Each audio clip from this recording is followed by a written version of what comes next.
A violent crackdown on anti-Kiev activists in Ukraine's eastern city of Kharkov has seen at least 70 people detained. Clashes erupted when protesters were forced out of a local government building they've been occupying since Sunday. While in nearby Donetsk, protesters declared a sovereign state on Monday, vowing a region-wide referendum will be held shortly. And as the unrest spread south, at least 20 activists have been arrested in the city of Mykolaiv after clashing with supporters of the interim government in Kiev. Journalist Graham William Phillips reports now from Donetsk. Last night saw violent clashes between pro-Kiev and pro-Russia activists happened yesterday evening in Kharkov. We were able to speak to an activist from the pro-Russia side.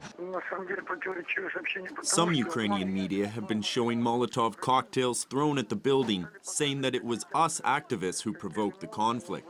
In reality, a group of men who introduced themselves as policemen entered the building and started attacking unarmed people there using stun grenades and rubber bullets. They never showed their IDs.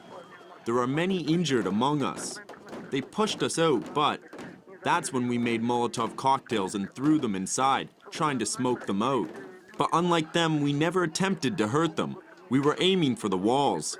Later, they saw reinforcements arriving at the building and fled. Here in Donetsk, it has been more peaceful since pro-Russia activists stormed this regional administrative building on Sunday. They formed the People's Council, who are calling here for a referendum before the presidential election is held in Kiev. And in fact, of course, saying that they've declared an independent republic, a sovereign state here in Donetsk, which doesn't endorse and doesn't recognize the validity of the Kiev government. Of course, we have near to here Lugansk, where we also saw government buildings stormed by those calling for referendum. Came from Odessa yesterday, and there have also recently been mass marches there. In Mykolaiv, of course, the scene of violence yesterday, where the pro-Russia activist encampment was stormed with over 10 injured. There have been calls throughout this south-east part of Ukraine for referendums, for degrees of federalization. This is Graham Phillips here at RT in Donetsk. Well, Foreign Affairs expert Naboysa Manic says it's the interim government's neglect of the Russian-speaking population that's effectively set half the country ablaze. What they've done is tear the country apart. While there was even a tacit understanding that there was a constitution, that there were rules that were going to be obeyed, and that the interests of all Ukrainians, whether Russian speakers or Ukrainian speakers or whoever, would be respected, that country was able to hold together. The moment it became obvious that the Maidan putschists don't really care for any sort of law, as opposed to and only really care for the law of their own guns, everybody else decided to take guns up as well and secure what rights they may. And this is the consequence of that action. From the very get-go, it was obvious that the Maidan regime was very anti-Russian in every respect, and by extension anti-Russian Ukrainian. So this whole thing has been horribly mishandled by the Maidan people from the very start, starting with the coup of February 22nd. Russian agents have been behind the havoc engulfing southeast Ukraine. That statement has been made in the last hour by the U.S. Secretary of State. John Kerry seized the opportunity to hit out at Moscow as he addressed the Senate's Committee on International Affairs. Everything that we've seen in the last 48 hours from Russian provocateurs and agents operating in eastern Ukraine tells us that they've been sent there determined to create chaos. And that is absolutely unacceptable. These efforts are as ham-handed as they are transparent, frankly. And quite simply, what we see from Russia is an illegal and illegitimate effort to destabilize a sovereign state and create a contrived crisis with paid operatives across an international boundary engaged in this initiative. However, it's reports of American mercenaries on Ukrainian territory that's been catching Russia's attention. The country's foreign ministry quoted alarming evidence of operatives from a private U.S. security company linked to the notorious Blackwater Group, working in eastern Ukraine to help the interim authorities clamp down on dissent.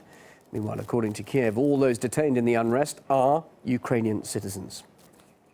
Well, the massive crackdown on the dissent has seen senior figures in eastern Ukraine thrown into jail alongside people rallying in the streets. In Lugansk, separatist leader Alexander Kharitonov was put behind bars, he claims, for becoming too popular with those who want to break from Ukraine.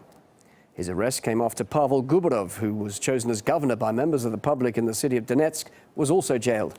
Now, that arrest led to crowds storming the local security service to demand his release.